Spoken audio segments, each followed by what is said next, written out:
Kaugnay ng panawagan ni Minority Bloc na mag-resign si Senate President Alan Peter Cayetano dahil sa 2 araw na pag-boycott ng mayorya sa sesyon ng Senado. Live mula sa Senado, makakausap natin ngayon si Senator Erwin Tulfo kasama si Mon Gualvez. Magandang gabi, Mon, at Senator Erwin, salamat po sa oras. Yes, Cheryl, magandang gabi, no? Pero madagdag ko lang, very crucial itong linggong ito para sa schedule ng Senado dahil nga bukas lumalabas ang huling sesyon ng Senado bago yung tinatawag na sine die adjournment at kung saan ang muling pagbabalik ng sesyon ay sa araw na mismo ng SONA ng Pangulo sa July 27. Kaya isa sa mga pinakatanong namin sa inyo, Senator Erwin, magandang gabi po, no? Anong magiging epekto nito kung sakaling hindi pa rin sisipot ang mayorya bukas sa last day ng session ng Senate? Paano yung mga nakabinbing panukala ho? Hindi lang yun, Mon. Yung sa July 6, actually, balik namin. Yung impeachment trial yun. Okay. So pag hindi sumipot yung mga paano na lamang, di ba? May walang quorum, 11 lang kami. How is that? Ang tanong dyan, sinasadya ba ni Senador Cayetano at ng kanyang mga kasamahan na mag-walk out? Impeachment trial. So gusto ko makita. Tignan natin sa July 6 kung sisipot pa sila o hindi sa impeachment trial. Dahil pag hindi, ewan ko ano ang mangyayari dyan. So just for the record, maapektuhan yung possible impeachment proceedings sa ganitong klaseng sitwasyon, Senator? Definitely. Hindi lang yung mga nakabimbing panukalang batas, kundi pati ang sinasabi natin yung impeachment trial yan. Yan po ang wino-worry din namin, di po ba? Mm-hmm. Kasi kung sasabihin naman nila na hindi kami nag-attend dyan eh. Maaaring we will file a motion, etc., na para ipatigil yung impeachment trial. That's one of the problems that we will be facing. May isa lang po akong tanong bago ko ipasa kina Cheryl at kay Julius, Senator, no? Ngayon kasi na ganito yung nangyayaring tila drama or talagang kumbaga sigalot sa Senado, ang taong bayan ho, ang publiko, naguguluhan. Magkakaroon pa ba ng pagkakataon na maayos ho yung hidwaan na yan ng mayorya at saka minorya para maunawaan din ho ng publiko ito? Alam mo, nasa kay Senate President Alan Peter Cayetano yon. Siya ang may utos sa mga kasamahan niya na huwag pumasok kahapon. Ngayon na naman, I believe the same thing, kanyang instruction. Bagay hindi naman itong first time na ayaw niyang bitiwan yung kanyang pwesto. Nangyari na ito dati mo nung siyang Speaker of the House 2020. Namantaki mo, dala-dala niya pa yung mace para hindi lamang makapag-hearing, makapag-session ang Kongreso. Dala-dala niya. Nilock niya yung sarili niya doon at mga ilang kasamahan sa session hall. Kung hindi ba naman tama ba naman yun, ilalock mo. So yun ang naging problema. Ngayon, parang nakikikinita na is a deja vu na gusto niyang ulitin ulit na ayaw niyang bumaba dyan, maski na sunod-sunod na yung violation niya ng mga rules of the Senate, ng mga sections, ayaw niya pa rin gawin yung kanyang trabaho. Mm-hmm. I know maraming tanong din sina Cheryl saka Julius. Cheryl. Senator Erwin, magandang gabi po. Hinamon ng kapatid ninyong si Senator Raffy, si SP Cayetano nga po, kung hindi raw siya duwag, pumasok siya sa sesyon. Ang sagot po dyan ni Cayetano, kung hindi lang daw Tulfo ang apelyido, ipapatulfo niya ang senador. Ano po ang reaksyon niyo on this? Bakit hindi niya po gawin yon, di ba? Sino bang tinatakot niya? Ang punto lamang ho namin dito, ang pinag-uusapan natin ho dito, pumasok siya dahil siya po yung Senate President. Number 1, isa na po kagad violation, Section 3 po ng rules po of the Senate, na doon sa panunumpa niya, sabi niya, ang sinasabi po na he will faithfully discharge his duties. Anong duties po ito?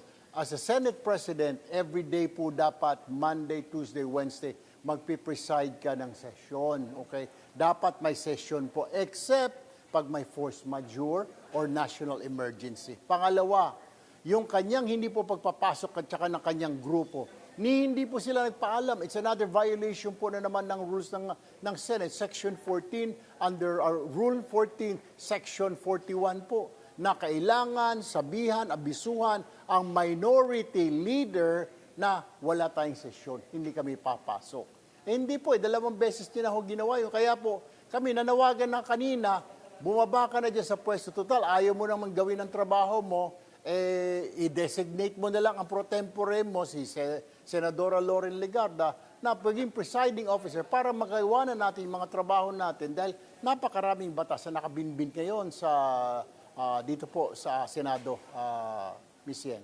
Opo. Senator Erwin, nabanggit nyo nga po, may mga na-violate na siya, no, na rules ng Senate. So, ipinupunto nyo ito, sino magdedesisyon dito? Doon sa mga violation?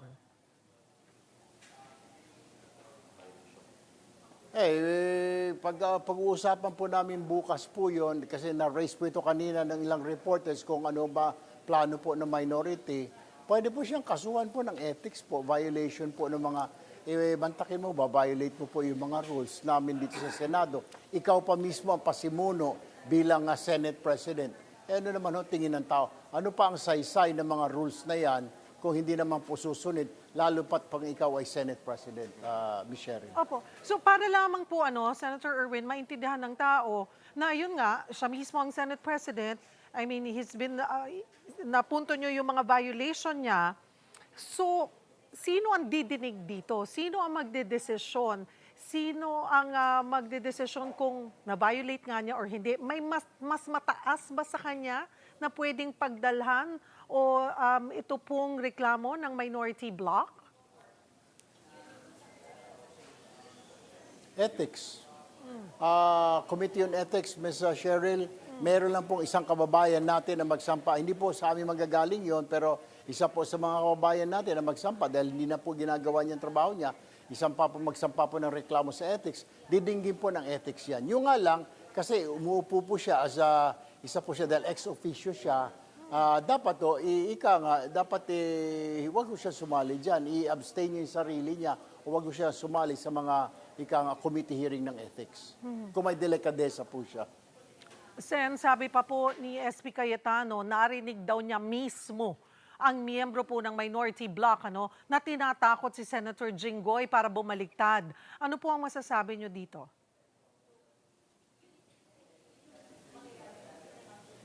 Hindi ko maintindihan kung anong klase daw na pananakot, Ms. Cheryl. Yun ang gusto namin malaman. Anong pananakot? Wala po siyang idinitalye, although sabi niya witness daw po siya doon sa conversation na iyon.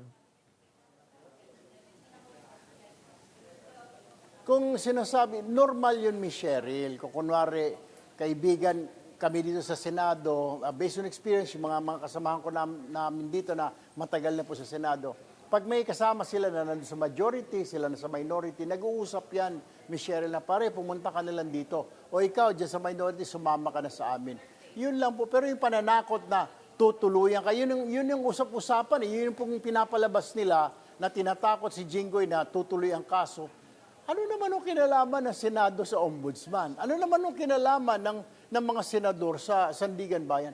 Is Sandigan Bayan under the Senate? Is the Ombudsman under the Senate?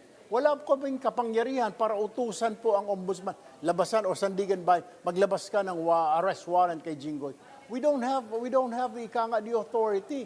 Dahil yan po, independent body po yan. Actually, bagamat yan po ay under sa executive or legislative, hindi po, judiciary, hindi po under sa amin yan. Legislative po kami. So, hindi po pwede namin gawing panakot. Number 2, kaya ba diktahan si Boying Remulla, Ombudsman Remulla? You cannot.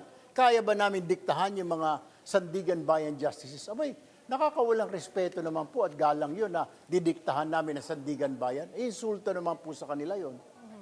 Puntahan ko po itong hindi mamatay-matay na nandoon pa rin lagi yung posibilidad na magkaroon ng bagong leadership po dyan sa Senado. Sabi nyo nga po, may mga majority and na nasa majority at minority na magkakakilala naman. Ay, ibig sabihin, magkakaibigan at nag-uusap-usap.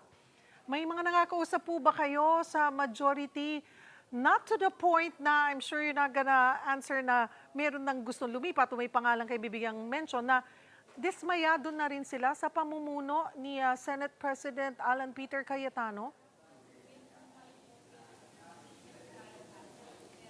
May mga narinig po ako sa mga kasamahan ko po, mga 2 o 3 raw na medyo hindi na po natutuwa at they still believe, dito sa Senado at naawa po sila dahil suddenly, dahil sa pag-assume ni Senator Cayetano bilang Senate President, gumuho po yung kredibilidad, tulad po na nangyari ngayon. We're protecting people, kagaya po ni Senator Bato, ika nga from capture, dito po ng ICC, mayroon pong warrant.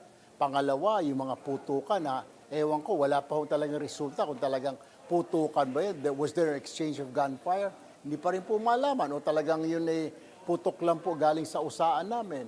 Pangatlo, yung sinasabi na meron daw Noel na isang kasamahan nila, pinipilit na kami raw po may pakana. Wala naman pong ganun. So, nasayang, Ms. Cheryl, yung mga oras namin dito. Instead of working on passing this bills, Ms. Cheryl, hindi na nagawa namin. Kaya nga, I think it's high time na siguro na ang nakikita namin problema lang taga is Senator Alan Peter Cayetano. Kaya nga, we're asking him, kung hindi mo nagagawin ang trabaho mo, bakit hindi na lang ho kayo mag-resign?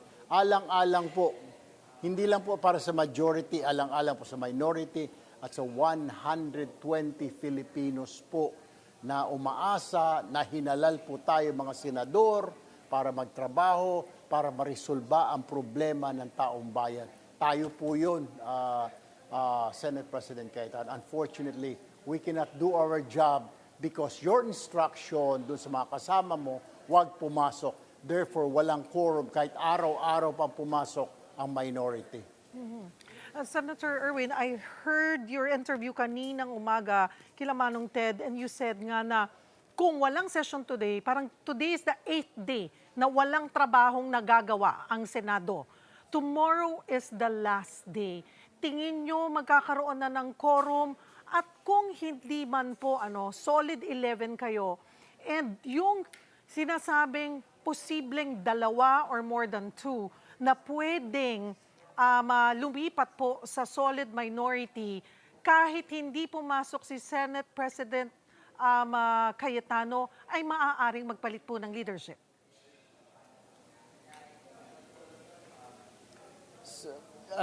Depende po. Paano po kung yung dalawa na yun, mag-abstain lang naman. So wala din po, 11 lang po kami. Di po ba kailangan po namin change of leadership, change of Senate President, kailangan po 13. Pumasok man. Meron po kaming quorum, pero pag change of leadership, 13 po ang kailangan para magkaroon po ng mapalitan po ang Senate President. Paano kung mag-abstain lang po yung dalawa? Papasok nga po, pero hindi naman po boboto, mag-abstain po sila o kontra po sila na all seats vacant. Paano po yun? Kung hindi man po muna mangyari yung change of leadership, kung hindi mangyayari yan, kung may papasok man lang na ilan sa majority, may trabaho naman po kayong magagawa bukas, kahit wala po si SP Cayetano. Opo, kami din dalawa po, kahit na isa o dalawa po, basta may quorum lamang po. Napag-usapan na ho namin sa minority kanina sa executive lounge. Tatrabahuin ho namin kahit naabutin po kami ng hating gabi. Papaspasan lang po namin dahil may quorum na po kami, 11, kung dalawa, 13. Di may quorum po kami. Magagawa na po namin yun. Bahala na po yung ayaw pumasok. Kaya nga po pakiusap po namin kay Senator Cayetano, baka po pwede pumasok ka na. At saka yung mga kasamahan mo, yung mga kasamahan po namin sa majority ko, medyo hindi pa po makapal masyado ang mukha, ay siguro po mas maganda pumasok na lamang po, alang-alang po sa mga kababayan po natin. Gaano karami pong trabaho ang nakabinbin ngayon dahil 8 araw na pong hindi nakakapag-perform ang Senate?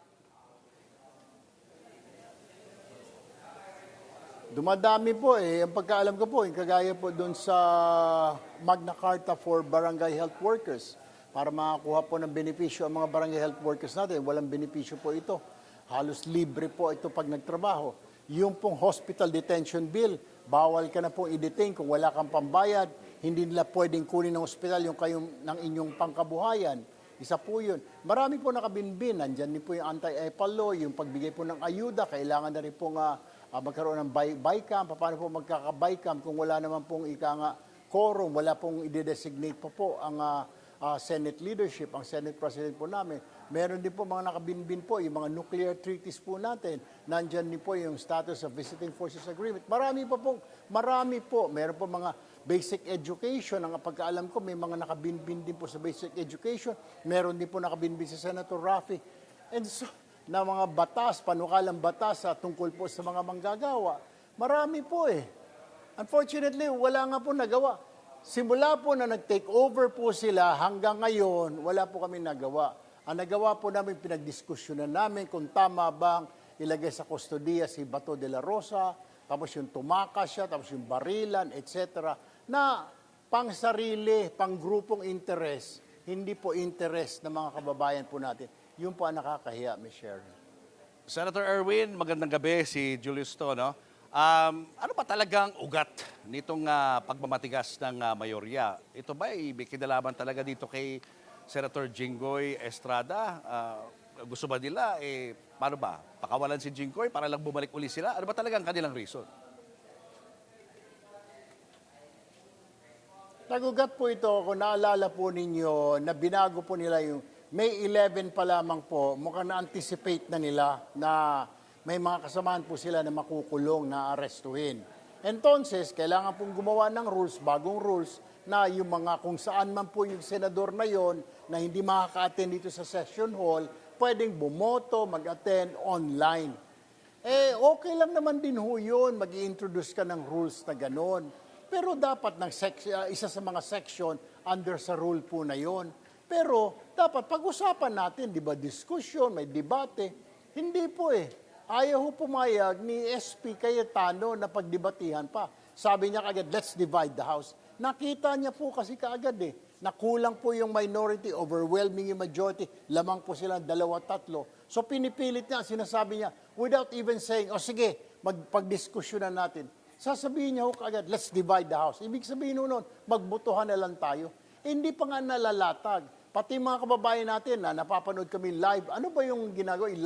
Live voting, yung attendance ng session ng senador through video conferencing. Hindi pa nga po nailalatag pagbubutuhan na.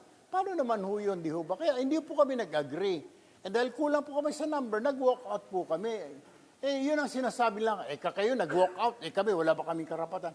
Iba po yung walk out ng minority noon because we are defending the rules. Sundin natin yung rules. We are defending the institution. Sa kanila naman po yung boycott, in support po doon sa paghuli kay Jinggoy, kontra po sila doon. Yung po yung sinusuportahan nila, galit po sila na hinuli po si Jinggoy Estrada. Kasalanan ba ng minority yun? Kasalanan po ba ng sambayanan na magkaroon ng warrant of arrest si Jinggoy? At pagkatapos kaya nagagalit po sila at hindi na po kami magtatrabaho. Is that the fault of the general public? Is that the fault of the people who are paying our salaries, paring Julius? So ganoon na lang, Senator Erwin, hindi sila pwedeng puwersahin na bumalik. Kumbaga, sarili na lang nilang konsyensya kung gusto pa nilang dumalo dito sa mga sesyon ng Senado. Kung konsensya at kung mahiya pa sila, kung hindi singkapal ng adobe ang mga mukha nila, pwede siguro. Pero sa tingin ko lalo kay Senator Alan Cayetano, palakulin mo man yung mukha nun, baka tatalbog lang mo yung palakol. And that's just my opinion. Hindi naman nung kabastusan, sorry po, pardon my French. Pero yung sinasabi ko, sa sobrang kapal na ng mukha niya, ayaw niya mag-attend 2 days na. Ang nagsasuffer po yung taong bayan. That is the problem here. Kaya nga po, panawagan ko sa kanya, and I'm sure he's watching, and I'm sure magla-live na naman siya mamaya dahil vlogger na po yata si Senator Cayetano. SP Cayetano, parang awa mo na pumasok ka na bukas, 10 ng iyong mga kasamahan para magkaroon po tayo ng quorum. Bago man lamang tayo magsinedihan, ipakita po natin sa mga kababayan natin na mga senador tayo, professionals po tayo, wala po tayong tinatago, hindi po tayo nagtatrabaho dito para sa ating mga sarili, para sa pamilya, para sa business interest ng ating pamilya, para sa grupo, political party, o para sa isang tao. Now, we are here to work for the entire nation. Kahit na po ikaw ay Duterte supporter, Marcos supporter, kung wala kang sinusuportahan, magtrabaho po tayo, gumawa tayo ng mga panukalang batas. Let us pass laws for the good of everyone. Tungkol naman dun sa Senate Blue Ribbon Subcommittee, sabi ni SP Cayetano, tuloy na tuloy ang pagdinig nila kahit wala pang minority representation. Pero pwede raw dumalo ang minority bloc doon. Ano po ang inyong reaksyon dito? Wala po kaming pakialam doon, hindi gusto niya. Sige po, hindi po namin haharangin. Kung gusto nila magkaroon ng committee hearing po, subcommittee, yung Blue Ribbon, okay lang po yun. Napuna lang po kasi namin na bago ka magkaroon ng subcommittee, dapat po muna, i-create mo muna yung committee. Hindi po nakikreate po yung mother committee. Well, na-create na nga si Senadora Pia Cayetano nga po. Dapat po siya po, dadalhin po sa floor yun para aprubahan po ng lahat na magagawa tayo ng subcommittee. Ganun po yun ang proseso. Hindi po yung rekta na lang. Pero okay pa rin po yun sa amin. Napag-usapan namin sa minority. Sige po, mag-subcommittee po kayo. Kung mag-iimbita kayo, sasama ho kami. Kung may invitation po kami. Wala pa naman ho kami natatanggap na invitation na pwede po kami mag-attend sa Thursday ng subcommittee hearing po ng Blue Ribbon. So pwede pala yun, na hindi sila attend ng session, pero sa committee hearings, pwede sila umattend. Hindi ko nga maintindihan. Parang Julius, kanina ko pa hinahanap sa rules dito. Napudpud na yung daliri ko kahahanap ng pahina kung saan doon na hindi pwedeng sa sesyon, okay lang hindi sa sesyon, pero pag committee hearing po pwede. Hindi ko maintindihan talaga parang Julius. Talagang kanina ko pa hinahanap, wala akong makita. At inutusan ko na rin po yung aking mga abogado, pati yung communication staff ko, wala ko kami makita parang Julius. Sige, abangan na lang namin ng mga developments yan. Maraming salamat, Senator Erwin Tulfo at Mon Gualvez. Mga kapatid, Cheryl Cosim po. Maging maalam at may pakialam sa mga napapanahong issue at headlines. Mag-follow at mag-subscribe na sa social media pages ng News 5.